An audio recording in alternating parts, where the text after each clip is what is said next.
Hello friends, आज मैं आपके लिए बहुत ही मजेदार सी स्टोरी लेकर आई हूँ जो आपको बहुत ही ज्यादा पसंद आने वाली है। ड्रामे की स्टार्टिंग में हम हमारी फीमेल लीड को देखते हैं जो सो रही होती है। जैसे ही उसकी नींद खुलती है तो वो बोलती है कि मैं कहाँ पर हूँ, मैं तो लाइव स्ट्रीमिंग कर रही थी। वहीं पर एक हैंडसम यंग मैन शर्टलेस होकर वर्कआउट कर रहा होता है। वो उसे देखकर सोचती है कि कहीं मैं सपना तो नहीं देख रही, लगता है कि सर पर चोट लगने की वजह से मुझे हेलुसिनेशन हो रही है। वो उस पर्सन से पूछती है कि हेलो हैंडसम, तुम कौन हो? ये बंदा और कोई नहीं, हमारी स्टोरी का हीरो ली है। वो उसकी चिन पर हाथ लगाकर बोलता है कि चिन, आजकल तुम्हें क्या हो गया है? कैसी अजीबो गरीब सी बातें कर रही हो? चिन नाम सुनते ही वो शॉक्ड हो जाती है और बोलती है कि क्या मैं चिन हूँ? तभी उसे याद आता है कि जब वो लाइव स्ट्रीमिंग कर रही थी तब एक नॉवेल की स्टोरी अपनी ऑडियंस को सुना रही थी। तभी अचानक से वो नीचे गिर गई थी। वो अपने फेस को टच करके बोलती है कि ये बॉडी और फेस भी मेरा नहीं है, इसका मतलब मैं नॉवेल वर्ल्ड में पहुंच गई हूँ। उसके दिमाग में नॉवेल की स्टोरी चलने लगती है कि नॉवेल के हीरो ने अपनी ग्रैंड माँ के फोर्स करने पर मजबूरी में चिन से शादी की थी क्योंकि चिन ने उसकी ग्रैंड माँ की जान बचाई थी। ली ने चिन से कॉन्ट्रैक्ट मैरिज की होती है। वो बोलता है कि तुम मेरी प्रॉपर्टी पर क्लेम नहीं कर सकती। अगर तुमने हमारी कॉन्ट्रैक्ट को तोड़ा तो तुम्हें 1 बिलियन की कंपनसेशन देना होगी। चिन जल्दी से कॉन्ट्रैक्ट पेपर्स पर साइन कर देती है। उसे याद आता है कि स्टोरी में ली की चाइल्डहुड फ्रेंड शीशी ने आकर उसे बर्बाद कर दिया था और उसे झूठे इल्जाम में फंसाकर घर से बाहर निकाल दिया था। मुझे कुछ करना होगा इसके लिए। ली टेबल से उठकर मिल्क पीने लगता है जिसमें चिन ने उसे सिड्यूस करने के लिए मेडिसिन मिलाई थी ताकि वो उसके बच्चे से प्रेग्नेंट हो सके। अब वो घबरा जाती है और हाथ मार के मिल्क का गिलास नीचे गिरा देती है। ली कहता है कि तुम्हारा दिमाग तो ठीक है, ये क्या किया तुमने? वो सोचती है कि मैं इसे सच बताऊंगी तो ये कौन सा मेरी बातों पर यकीन कर लेगा, इसीलिए वो ऐसा रिएक्ट करती है जैसे उसकी बॉडी में कोई आत्मा घुस आई है। ली उसे कंट्रोल करने की कोशिश करता है पर वो उसे एक ही थप्पड़ मार के बेहोश कर देती है और खुद भी वहीं सो जाती है। चिन को सपना आता है जिसमें 2 छोटे बच्चे होते हैं और कुछ गुंडे उनके पीछे पड़े होते हैं। नेक्स्ट मॉर्निंग चिन की नींद खुल जाती है और वो सोचती है कि ये कैसा अजीब सा सपना आया है। मुझे पूरा नॉवेल पढ़ लेना चाहिए था। मुझे नहीं पता कि आगे अब क्या होने वाला है। वो देखती है कि ली के फोन पर उसकी चाइल्डहुड फ्रेंड की कॉल आ रही होती है। उसे देखकर वो फिर से सोने की एक्टिंग करने लगती है जिससे उसे पता चलता है कि शीशी नेक्स्ट वीक अब्रॉड से वापस आ रही है जिसने बचपन में ली की जान बचाई थी। एक बार वो वापस आ गई तो मैं तो गई समझो। मेरे पास 1 वीक है, मुझे इसमें बहुत मेहनत करनी पड़ेगी ताकि मैं ली का ओपिनियन मेरे लिए चेंज कर सकूं। तभी डाइवोर्स के बाद मुझे एक मोटा कंपनसेशन अमाउंट मिल सकता है। वो जल्दी से उठकर बोलती है कि डियर हस्बैंड, आप उठ गए, रात में नींद कैसी आई? वो बोलता है कि बहुत अच्छी, इतनी अच्छी कि मैं काफी लंबे टाइम से इतनी अच्छी नींद नहीं सोया था। लगता है कि तुम अपनी गलतियों से सीख गई हो। अब मैं तुम्हारी 50,000 की पॉकेट मनी को डबल कर दूंगा। ये सुनकर वो खुश हो जाती है कि अब मुझे 1 मिलियन की पॉकेट मनी मिलने वाली है। थैंक यू हस्बैंड, आप बहुत ही अच्छे हो, जैसे आप बोलोगे मैं वैसा ही करूंगी। ली सोचता है कि आज ये इतने अजीब बिहेव क्यों कर रही है। खैर जो भी है, कल रात मुझे अच्छी नींद आई। यहाँ हमें पता चलता है कि ली को इंसोम्निया यानी कि नींद ना आने की प्रॉब्लम है। थोड़ी देर बाद चिन रेडी होकर अपने रूम से बाहर आती है जहाँ पर वो घर के सर्वेंट को उसके बारे में बातें करते हुए सुनती है कि वो एक गोल्ड डिगर है जिसने ली फैमिली में शादी सिर्फ पैसे और स्टेटस के लिए की है। चिन बोलती है कि तुमने मुझे गोल्ड डिगर बोला। मेड डरते हुए बोलती है कि हाँ, मैंने सच बोला है, अगर आप मुझे दोबारा मारोगी तब भी मैं यही बोलूंगी। चिन उसके पास आकर बोलती है कि मैं तुम्हें मारूंगी बल्कि मैं तो तुम्हें रिवॉर्ड दूंगी तुम्हारी ऑनेस्टी के लिए। अब से तुम मुझे गाइड करना कि मुझे अच्छी वाइफ और मॉम बनने के लिए क्या करना होगा। उसका ये बिहेवियर देखकर सभी शॉक्ड हो जाते हैं कि एक ही रात में ये इतनी चेंज कैसे हो गई। इतने में ही हॉल में रखा हुआ फोन रिंग होने लगता है। चिन फोन उठाकर बोलती है कि हेलो हस्बैंड, बताओ मैं तुम्हारे लिए क्या कर सकती हूँ। वो कहता है कि मेरी कुछ इम्पोर्टेंट फाइल्स स्टडी में रह गई हैं, तो तुम उन्हें बटलर को ऑफिस लाने के लिए बोलो। वो कहती है कि ठीक है, मैं कुछ और तुम्हारी हेल्प कर सकती हूँ क्या? ली कहता है कि ज्यादा काइंड और हेल्पफुल होने की एक्टिंग बंद करो। वहीं उसका ये रूप देखकर मेड और बटलर भी हैरान हो जाते हैं कि आज ये इतनी प्यार से बात कैसे कर रही है। नेक्स्ट सीन में चिन ली के लिए लंच बॉक्स और उसकी फाइल्स लेकर ऑफिस पहुंच जाती है, जहां पर उसे रिसेप्शनिस्ट रोककर पूछती है कि हाँ जी आप कौन हैं, आपको किससे मिलना है। वो बोलती है कि मैं यहाँ के प्रेसिडेंट से मिलने आई हूँ। रिसेप्शनिस्ट कहती है कि क्या आपके पास अपॉइंटमेंट है, क्योंकि प्रेसिडेंट बिना अपॉइंटमेंट के किसी से नहीं मिलते। चिन जवाब देती है कि क्या मुझे अपने हस्बैंड से मिलने के लिए अपॉइंटमेंट लेनी होगी। ये सुनकर रिसेप्शनिस्ट कहती है कि आई एम सॉरी मैडम, मैं आपको पहचान नहीं पाई, आप जा सकती हैं। चिन सोचती है कि प्रेसिडेंट की वाइफ बनने में कितना मजा आ रहा है। फिर हम देखते हैं कि रिसेप्शनिस्ट किसी को कॉल करके बोलती है कि प्रेसिडेंट की वाइफ आ रही है। उन्होंने रेड कलर का ड्रेस पहना है, ध्यान रखना कि वो सेक्रेटरी यांग को ना देखे। वहीं दूसरी तरफ हम सेक्रेटरी यांग को देखते हैं, उसने भी रेड ड्रेस पहना होता है। वो ली के लिए कॉफी लेकर उसके पास आती है। ली उससे पूछता है कि तुम्हें ऑफिस में सेटल होने में कोई प्रॉब्लम तो नहीं हो रही। यांग उसे कहती है कि थैंक यू सो मच, अगर आप मेरी हेल्प ना करते तो मैं सच में होमलेस हो जाती। ली बोलता है कि तुम्हें थैंक यू बोलने की जरूरत नहीं है, क्योंकि तुम बहुत ही टैलेंटेड हो। अगर मैं तुम्हें हायर नहीं करता तो सिटी की और किसी अच्छी ऑर्गेनाइजेशन में तुम्हें जॉब मिल जाती। पर यहाँ पर यांग के इरादे सिर्फ सेक्रेटरी बनने के नहीं होते, बल्कि उसने तो कॉफी में सिड्यूस करने की मेडिसिन मिलाई होती है। वो मन ही मन में सोच रही होती है कि मैंने आपके इतना क्लोज आने के लिए बहुत हार्डवर्क किया है, आज मैं आपकी वुमेन बनकर रहूंगी। इतने में ही चिन भी वहाँ पर पहुँच जाती है। उन दोनों को वहाँ पर देखकर उसे याद आता है कि नॉवेल में जब सेक्रेटरी यांग ली को सिड्यूस कर रही थी, तब उसने यांग को वहाँ से भगा दिया था और ली उल्टा उसे ही कॉफी में मेडिसिन मिलाने का ब्लेम करने लगता है। वो उसे कॉफी पीने के लिए मना करती है और बोलती है कि तुम्हें पहले से ही स्लीपिंग डिसऑर्डर है, अगर तुम कॉफी पी लोगे तो तुम्हें रात में कैफीन की वजह से नींद नहीं आएगी। वो सेक्रेटरी यांग को बोलती है कि तुम यहाँ काम करने आती हो या बॉस को सिड्यूस करने, तुम्हारे कपड़े ऑफिस के रूल रेगुलेशन के अकॉर्डिंग नहीं है। वो बोलती है कि आप मुझे गलत समझ रही हैं। ली पहले ही कॉफी के कुछ सिप्स ले चुका होता है, उस पर मेडिसिन का असर होने लगता है। चिन बोलती है कि मुझे तुम्हारी पर्सनल लाइफ में इंटरफेयर करने का कोई शौक नहीं है, तुम्हारा जो दिल करे वो करो। जैसे ही वो बाहर आती है तो ऑफिस के लोग बोलने लगते हैं कि आपका हस्बैंड आपको चीट कर रहा है, फिर भी आप गुस्से में नहीं हो। वो कहती है कि मैं एक पुअर फैमिली से बिलोंग करती हूँ, तो मैं यहाँ पर क्या कर सकती हूँ। आप सब लोग मुझे मेरे पास्ट बिहेवियर के लिए माफ कर दो, आज मैं आप सभी को लंच पर लेकर चलती हूँ। चिन सभी लोगों के आगे हीरोइन बन जाती है। वहीं ली देखता है कि सेक्रेटरी यांग उसे किस करने की ट्राई कर रही है। वो उसे खुद से दूर करके रूम से लात मार के बाहर निकाल देता है और चिन से कहता है कि तुम अंदर आओ, ये तुम दोनों की मिली भगत है ना, वरना ऐसे कैसे हो सकता है कि कोई लेडी अपने हस्बैंड को किसी और के क्लोज जाने दे। अगर तुम्हें इतना ही काइंड बनने का शौक है तो आज मैं तुम्हारी ये इच्छा पूरी कर देता हूँ। वो उसके साथ जबरदस्ती इन्वॉल्व हो जाता है। चिन सोचती है कि अब मैं क्या करूँ, मैं तो बर्बाद हो गई हूँ। वहीं ली को भी रियलाइज होता है कि मुझे चिन के साथ ऐसा नहीं करना चाहिए था। वैसे भी अब वो पहले जैसी रूड और एरोगेंट नहीं रही। वो बोलने ही वाला होता है कि मैं तुम्हारी रिस्पॉन्सिबिलिटी लेता हूँ। तभी चिन खुद से 1 मिलियन डिमांड करती है कि हमारा रिलेशनशिप में फीलिंग्स और इमोशंस की कोई जगह नहीं है। ली उसे कार्ड निकाल कर देता है, जिसे वो चूमने लगती है और बहुत ही खुश हो जाती है। ली सोचता है कि मैं कितना बेवकूफ हूँ, मैंने सोचा भी कैसे कि ये लविंग और काइंड हो सकती है। ये लड़की सिर्फ और सिर्फ एक गोल्ड डिगर है। चिन सोचती है कि मुझे इतने सारे पैसों का क्या करना चाहिए, इन पैसों के कपड़े लूं या पर्स लूं। ये सोचते सोचते वो सेक्रेटरी यांग से टकरा जाती है। वो बोलती है कि तुम्हें क्या लगता है कि तुम मुझे ली से दूर कर सकती हो, तुम देखना कि एक दिन मैं मिसेस ली बनकर रहूंगी। चिन उसे अपना लव बाइट दिखाने लगती है, जिसको देखकर वो जेलिस हो जाती है कि लाइक तुम अभी आउटसाइडर हो और मैं ली की वाइफ हूँ। तभी ऑफिस की एक मैनेजर आकर उसे बोलती है कि तुम्हें ऑफिस से निकाल दिया गया है। यांग शॉक्ड हो जाती है कि मुझे ऐसे ही जॉब से कैसे निकाला जा सकता है, मैंने यहाँ तक आने के लिए बहुत मेहनत की है। दूसरी तरफ शॉपिंग करने के बाद चिन खुशी से नाचते हुए घर आती है। तभी उसे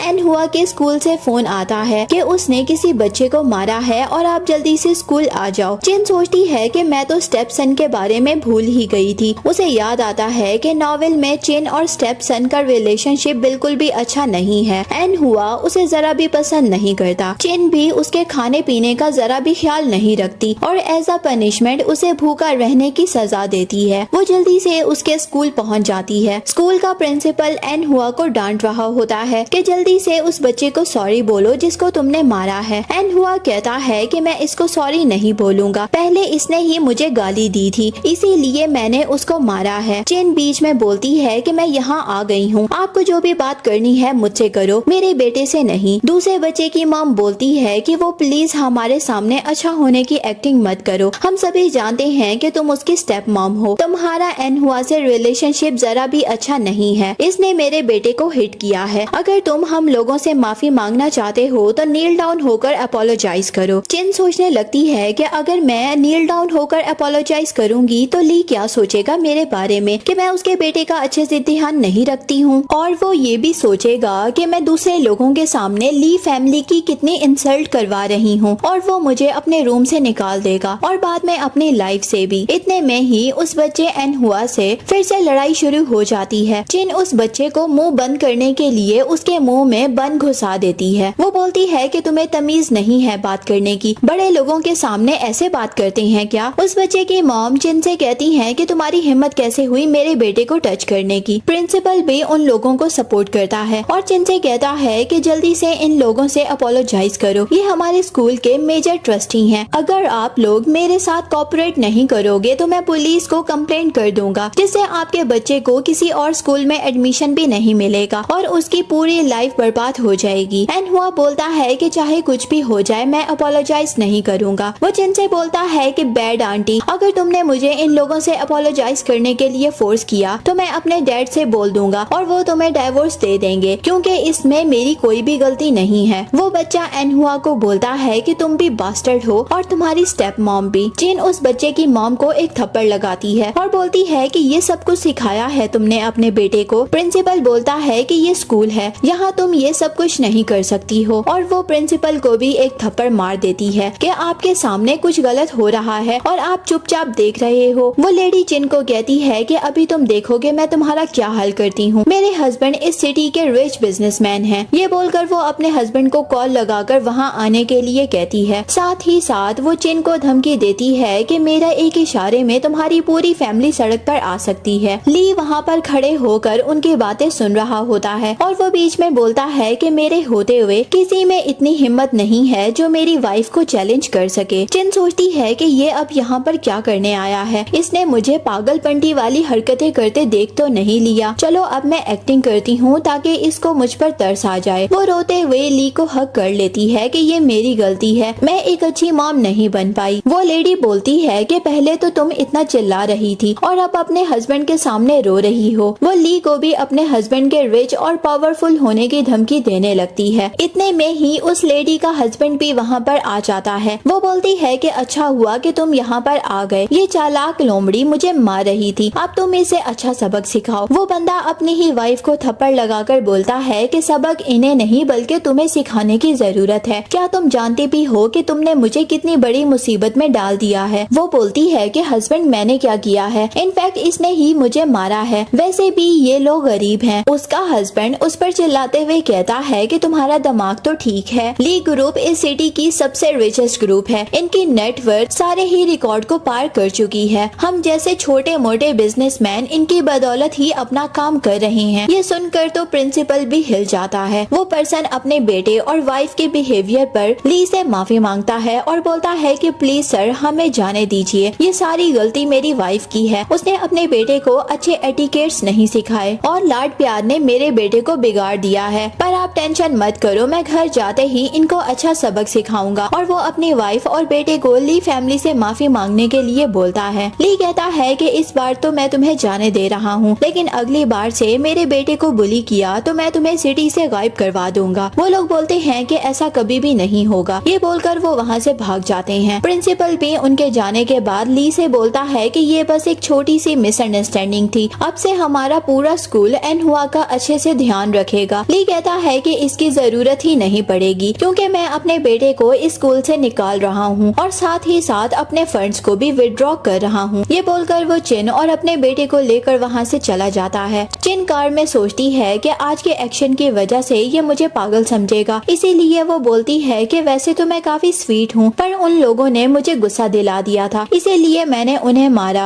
असल में ली तो उसके प्रोटेक्टिव नेचर को देखकर बहुत ही खुश हो जाता है और सोचता है कि आज पहली बार इसने एनहुआ को रियल मदर की तरह प्रोटेक्ट किया है। वो उससे खुश होकर उसे एक कार्ड देता है। वो कार्ड देखते ही चिन खुश हो जाती है और उसे थैंक यू हस्बैंड बोलती है कि वैसे तुम्हें मुझे इसके लिए पैसे देने की जरूरत नहीं है। हर मदर को अपने बच्चे को ऐसे ही प्रोटेक्ट करना चाहिए। आफ्टर ऑल अब ये मेरा भी बेटा है। एनहुआ बोलता है कि आंटी मुझे तो ये सब नाटक लग रहा है, कहीं आप ये सब मेरे डैड को इम्प्रेस करने के लिए तो नहीं कर रही। चिन कहती है कि बॉय मैंने तुम्हारे लिए स्टैंड लिया है, तुम्हें मुझे थैंक यू बोलना चाहिए। वो उसे थैंक यू बोलता है, जिसके बाद चिन उसके साथ खेलने लगती है कि तुम ही इतने क्यूट हो, मैं कैसे तुम्हें प्रोटेक्ट ना करती। घर आकर चिन देखती है कि ली ने उसके लिए बहुत सारे गिफ्ट्स रखे हुए थे, जिसके अंदर बहुत खूबसूरत और एक्सपेंसिव ज्वेलरी होती है। चिन अपने बैग से कार्ड निकालकर उसका बैलेंस चेक करने लगती है, जिसके अंदर 300 मिलियन होते हैं। ये देखकर वो बहुत ही खुश हो जाती है और सोचती है कि मेरे इतना सा नाटक करने पर उसने मुझे इतनी सारी ज्वेलरी और पैसे दे दिए। ओरिजिनल स्टोरी के हीरोइन कितनी बेवकूफ थी, लेकिन मैं वो गलती हरगिज नहीं करूंगी। अब मैं अच्छे से ली और एनहुआ का ध्यान रखूंगी, जिसके बाद मुझे लाइफ लॉन्ग ऐसे ही गिफ्ट्स और पैसे मिलते रहेंगे, जिससे मेरी लाइफ चेंज हो जाएगी। जिसके बाद वो ली को खुश करने में लग जाती है। वो बोलती है कि मेरे प्यारे हस्बैंड तुम सारा दिन ऑफिस में कितना काम करते हो और थक जाते होगे ना, आज मैं तुम्हें रिलैक्सिंग मसाज दूंगी, जिसके बाद तुम्हारी इंसोम्निया की प्रॉब्लम ठीक हो जाएगी, जिसके बाद तुम्हें बहुत अच्छी नींद आया करेगी। ली भी उसकी बात मानकर बेड पर लेट जाता है। सबसे पहले वो उसकी आईज पर मास्क लगा देती है ताकि उसे सोने में हेल्प हो, और फिर वो उसे बोलती है कि नेक्स्ट स्टेप के लिए तुम उल्टा होकर लेट जाओ। फिर वो उसकी बैक पर बैठकर मसाज करने लगती है, पर ये मसाज नहीं, ली के लिए पनिशमेंट थी। उसको बहुत ही पेन हो रहा था। वो पूछती है कि हस्बैंड मसाज करने में तुम्हें मजा तो आया था ना, ये सब मैंने यूट्यूब से सीखा है। वो बोलता है कि मुझे लगता है कि अभी तुम्हें अच्छे से नहीं आया, तुम्हें और जरूरत है सीखने की। चिन मसाज करते करते बहुत थक जाती है और वहीं पर सो जाती है। ली उसको सोते हुए प्यार से देखने लगता है कि अब तुम कितनी बदल गई हो, मेरे और एनहुआ की कितनी केयर करती हो, मैंने हमेशा से तुम्हें अंडर एस्टिमेट किया। ये सब सोचकर वो खुश हो रहा होता है। उसी टाइम चिन नींद में बोलने लगती है कि मेरे 300 मिलियन मुझसे मत छीनो। वो सोते हुए भी पैसों के बारे में सोचे जा रही थी। ली सोचता है कि तुम्हारा कुछ भी नहीं हो सकता। नेक्स्ट मॉर्निंग जब ली सोकर उठता है तो वो देखता है कि चिन मेड की ड्रेस में उसके रूम में आ रही होती है। वो बोलती है कि हस्बैंड आप जाग गए। वो तो उसको देखकर शॉक्ड हो जाता है कि ये मेड की यूनिफॉर्म में क्यों आई है। वो कहती है कि हस्बैंड आज से मैं आपके सारे काम करूंगी और आपको रेडी होने में हेल्प करूंगी, तुम देखना कि मेरी सर्विस से तुम बिल्कुल सेटिस्फाई हो जाओगे। वो ली को ड्रेसअप होने में हेल्प करती है। ली तो उसे ही देखे जा रहा होता है। जैसे ही उन दोनों का आई कांटेक्ट होता है तो चिन शाय होकर पीछे हट जाती है। वो पूछता है कि तुम मुझसे इतना शर्मा क्यों रही हो। वो कहती है कि वो क्या है ना कि आज तुम बहुत ही हैंडसम लग रहे हो, मुझे डर लग रहा है कि कहीं मैं बेहोश ना हो जाऊं या फिर आपके साथ कुछ ऐसा वैसा ना कर दूं। ली उसकी बात पर हंसने लगता है। चिन उसके आगे पीछे घूमने लगती है और बोलती है कि आपके लिए ब्रेकफास्ट रेडी है। ली बोलता है कि तुम्हें याद है ना 2 दिन बाद एनहुआ का बर्थडे है, तुम उसकी बर्थडे पार्टी की सारी तैयारी कर लेना। वो बोलती है कि यस बॉस आप चिंता मत करो, मैं सब करूंगी। ली के ऑफिस जाने के बाद वो सोचती है कि ओरिजिनल स्टोरी के अकॉर्डिंग एनहुआ के बर्थडे पर शीशी आ गई थी। मेरा अच्छा टाइम कितनी जल्दी खत्म हो गया। मुझे कुछ भी करके ली को इम्प्रेस करना होगा ताकि मुझे डिवोर्स के बाद उसे कंपनसेशन पे ना करना पड़े। वो उसके लिए लंच लेकर ऑफिस आती है और बोलती है कि हस्बैंड आज मैं तुम्हारे लिए तुम्हारी फेवरेट डिश लेकर आई हूँ। ली कहता है कि इसमें लास्ट टाइम की तरह सॉल्ट तो नहीं डल गया ज्यादा। चिन कहती है कि बस भी करो, तुम हर बार मेरा मजाक बनाते हो और मैं कितनी मेहनत से तुम्हारे लिए कुकिंग करती हूँ। ये बोलकर वो उसके लिए लंच सर्व करने लगती है। इतने में ही ली के पास शीशी की कॉल आ जाती है। वो उसे बोलती है कि मैंने हर बार की तरह एनहुआ का बर्थडे गिफ्ट सेंड करवा दिया है। जैसे ही मेरी स्टडी कंप्लीट होगी तो मैं तुरंत तुम्हारे पास आ जाऊंगी। मैं जानती हूँ कि एनहुआ को माँ की कमी महसूस होती होगी। ये सब बोलकर वो ली को इमोशनल करना चाहती थी। ली कहता है लेकिन इस साल ऐसा नहीं होगा क्योंकि इस बार मेरी वाइफ चिन मेरे साथ है। तभी गरम सूप से चिन का हाथ जल जाता है। ली जल्दी से उसके हाथ को आइसर टी में डाल देता है। चिन कुछ अजीब सा फील करती है। वो उसे कहती है कि अब मैं चलती हूँ, लंच कर लेना। शीशी अभी भी कॉल पर होती है और वो सोचती है कि चिन ली के के ऑफिस में क्या कर रही है, क्या ये दोनों इतने क्लोज आ चुके हैं, मुझे कुछ करना होगा। वो ली से पूछती है कि क्या तुम चिन के साथ थे। वो उसे बताता है कि हाँ, अभी उसका हाथ जल गया था। वो पूछती है कि तुम्हें उसकी इतनी केयर कब से होने लग गई, तुम तो उसे लाइक नहीं करते थे ना, लेकिन अब तुम्हारी बातों से ऐसा लग रहा है कि तुम्हें उससे प्यार हो गया है। ली, तुम्हें तुम्हारा प्रॉमिस तो याद है ना जो तुमने मुझसे किया था। ली कहता है कि मुझे अच्छे से याद है, मैंने तुम्हारे अब्रॉड जाने से पहले तुम्हें प्रॉमिस किया था कि मैं तुमसे शादी करूंगा और तुम्हारा ध्यान रखूंगा, लेकिन अब सिचुएशन चेंज हो गई है। मैं ऑलरेडी मैरिड हूँ, इसमें मेरी कोई गलती नहीं है, तुम ही मुझे छोड़कर चली गई थी। शीशी उसे कहती है कि ऐसा कुछ नहीं है, तुम उसे प्यार नहीं कर सकते हो, तुम उसकी केयर को प्यार का नाम दे रहे हो, ये तुम इसीलिए बोल रहे हो ताकि मुझे जेलस कर सको। ली उसकी कॉल को कट कर देता है। तभी हमें एक पास्ट का सीन दिखाया जाता है जहाँ पर एक छोटी बच्ची ली की हेल्प करती है गुंडों से बचाने के लिए। ली उसे अपना खानदानी पेंडेंट देकर बोलता है कि ये तुम्हारे लिए है, मैं बड़ा होकर तुमसे शादी करूंगा। अब हमें दिखाया जाता है कि शीशी के गले में भी वही पेंडेंट होता है। वो उसे पकड़कर कहती है कि चिन, तुम चाहे जो मर्जी कर लो, पर मैं तुम्हें ली को छीनने नहीं दूंगी। वहीं दूसरी तरफ आज एनहुआ का बर्थडे होता है। चिन उसे उठाने आती है और बोलती है कि मेरे प्यारे छोटे से प्रिंस, आज तुम्हारा बर्थडे है, जल्दी से उठकर मेरे साथ नीचे चलो, मैंने तुम्हारे लिए एक सरप्राइज प्लान किया है, जल्दी करो, हमारे स्पेशल गेस्ट भी आते होंगे। वो रेडी करके एनहुआ को नीचे लेकर आती है जहाँ उसने पार्टी की प्रिपरेशन की होती है। पार्टी में उसने एनहुआ की पसंद की सभी चीजें रखी होती हैं, जिसे देखकर वो बहुत ही खुश हो जाता है। सर्वेंट सोच रहे होते हैं कि अगर यंग लेडी को पता चल गया कि एनहुआ ने जंक फूड खाया है तो वो हम सबको मौत के घाट उतार देंगी। बटलर कहता है कि एनहुआ आज बहुत ही खुश है, उसकी खुशी के लिए हम लोग प्रटेंड करेंगे कि यहाँ पर कुछ भी नहीं हुआ। एनहुआ को भी धीरे धीरे अपनी स्टेप मॉम यानी कि चिन अब अच्छी लगने लगी थी। वो उसे पार्टी के लिए थैंक यू बोलता है कि ये मेरा सबसे बेस्ट बर्थडे है। चिन उसे कहती है कि तुम्हारे लिए और भी सरप्राइजेस हैं, थोड़ा वेट करो। फिर वो दो प्यारी सी छोटी गर्ल्स को वहाँ पर लेकर आती है जो उनके नेबरहुड में रहती हैं। सर्वेंट आपस में बातें करने लगते हैं कि अगर यंग लेडी ने देख लिया उनका ग्रैंडसन नॉर्मल बच्चों के साथ खेल रहा है तो वो बहुत गुस्सा हो जाएंगी। दूसरी तरफ ऑफिस में ली की असिस्टेंट उसे बोलती है कि इवनिंग में एक मीटिंग है। ली उसे कहता है कि आज की सारी मीटिंग्स को कैंसिल कर दो, आज मेरे बेटे की बर्थडे है। ली चिन को कॉल करता है कि सब कैसा चल रहा है। वो कहती है कि मैंने तुम्हें बोला था ना कि तुम टेंशन मत लो, मैं सब कुछ मैनेज कर लूंगी। एनहुआ अपने फ्रेंड्स के साथ अपने बर्थडे पार्टी को एंजॉय कर रहा है। तभी ऑफिस में शीशी आ जाती है, जिसको देखकर यंग भी बोलती है कि शीशी अब्रॉड से अब वापस आ चुकी है, अब चिन के अच्छे दिन खत्म हो गए। जैसे ही ली कॉल करता है तो वो देखता है कि शीशी सामने से आ रही है। वो पूछता है कि तुम अचानक से वापस कैसे आ गई। वो बोलती है कि तुम्हें खुशी हुई मुझे देखकर, मैं यहाँ तुम्हें ही सरप्राइज देने आई थी। एनहुआ की बर्थडे पार्टी में उसकी ग्रैंड माँ यानी कि ली की मॉम वहाँ पर आ जाती हैं। वो आते ही चिन पर गुस्सा करने लगती हैं कि यहाँ ये सब क्या हो रहा है और इतना सारा जंक फूड क्यों रखा हुआ है, तुम एनहुआ को बर्बाद करना चाहती हो क्या। चिन उन्हें समझाने की बहुत कोशिश करती है पर वो उसकी एक भी बात नहीं सुनती और उसे थप्पड़ मार देती हैं। वो बोलती हैं कि तुम मेरी एब्सेंस में एक बच्चे की देखभाल भी अच्छे से नहीं कर सकती हो, तुम खुद देखो कि तुम उसे स्नैक्स के नाम पर जहर खिला रही हो और ये दो भिखारी बच्चे यहाँ पर क्या कर रहे हैं, मेरे घर में इन्हें यहाँ से बाहर लेकर जाओ। एनहुआ बोलता है कि ग्रैंड माँ ये कोई गरीब भिखारी नहीं है, मेरी फ्रेंड्स हैं और यहाँ मुझे बर्थडे विश करने आए हैं। ली की मॉम बोलती हैं कि तुम इस बेकार लेडी के साथ रहकर उल्टा सीधा बोलने भी लग गए हो। वो बटलर को बोलती है कि उन बच्चों को वहाँ से निकालने के लिए। एनहुआ बोलता है कि अगर किसी ने भी मेरे फ्रेंड्स को यहाँ से निकाला तो मैं बर्थडे केक नहीं काटूंगा। ये सुनकर चिन को बुरा लगता है। वो मॉम को बोलती हैं कि आप उसके बर्थडे वाले दिन उसके साथ ऐसा बिहेव नहीं कर सकती, हमें बच्चों के सामने ऐसे एक्शंस नहीं करने चाहिए जिससे वो हमारी रिस्पेक्ट ना करें बल्कि डिसरिस्पेक्ट करें। अगर हम हमेशा उन्हें यही बोलेंगे कि ये करो और वो मत करो तो वो हमसे दूर हो जाएंगे। लेकिन मॉम को तो उसकी सारी बातें बुरी लग रही होती हैं। वो उसे कहती हैं कि तो अब तुम मुझे समझाओगी कि रियल फ्रेंड और फेक फ्रेंड में क्या डिफरेंस होता है। चिन कहती है कि हाँ तो इसमें प्रॉब्लम ही क्या है, भले ही मैं आपसे उम्र में छोटी हूँ लेकिन मुझ में इतनी समझ है कि किसके साथ किस तरह से रिएक्ट करना चाहिए। एनहुआ बोलता है कि जब तक मैं ग्रैंड माँ आपकी बातें मान रहा था तब तक मेरा कोई भी फ्रेंड नहीं था, ना स्कूल में और ना ही घर पर। अगर आप इन्हें यहाँ से निकाल देंगी तो मैं आपसे निराश हो जाऊंगा। अचानक से ग्रैंड माँ के हार्ट में पेन होने लगता है, जिसकी वजह से वो बेहोश होकर नीचे गिर रही होती हैं। चिन उन्हें पकड़ने की कोशिश करती है। इतने में ही ली शीशी के साथ वहाँ पर आ जाता है। उसे लगता है कि चिन ने उसकी मॉम को धक्का दिया है। वो चिन पर चिल्लाते हुए बोलता है कि ये तुम क्या कर रही हो? मुझे लगा था कि अब तुम बदल गई हो और रिश्तों की कदर करती हो। मुझे उम्मीद नहीं थी कि तुम मेरी मॉम को हर्ट कर सकती हो। अगर मेरी मॉम को कुछ भी हो गया तो मैं तुम्हें छोड़ूंगा नहीं। चिन कहती है कि मेरा यकीन करो, मैंने कुछ भी नहीं किया, पर वो उसकी बातों पर ध्यान ही नहीं देता। एनहुआ बोलता है कि डैड, इसमें चिन मॉम की कोई भी गलती नहीं है। ग्रैंड माँ खुद ही नीचे गिरने वाली थी। वो एनहुआ पर भी गुस्सा हो जाता है और बोलता है कि तुम्हें बड़े लोगों की बात में बोलना नहीं चाहिए। तुम्हारा यहाँ पर कोई भी काम नहीं है और जाओ तुम अपने रूम में। सर्वेंट्स उसको लेकर वहाँ से चले जाते हैं। शीशी आग में फ्यूल डालने का काम करती है। वो मॉम को पकड़कर कहती है कि आप ठीक तो हैं ना? मैं अभी आपका चेकअप करने के लिए डॉक्टर को बुलाती हूँ। उसकी बातें सुनकर चिन समझ जाती है कि ये तो शीशी है, पर एक्चुअल स्टोरी के अकॉर्डिंग इसको तो एनहुआ के बर्थडे के बाद आना चाहिए, तो ये पहले कैसे आ गई? मॉम बोलती है कि शीशी, तुम कितनी अच्छी हो जो मेरी इतनी केयर कर रही हो, पर मुझे डॉक्टर की नीड नहीं है, मैं ठीक हूँ। मॉम ली को बोलती है कि मैंने तुम्हें पहले भी फोन किया था कि बदतमीज लड़की से शादी मत करो, बल्कि तुम्हें शीशी को अपनी वाइफ बनाना चाहिए था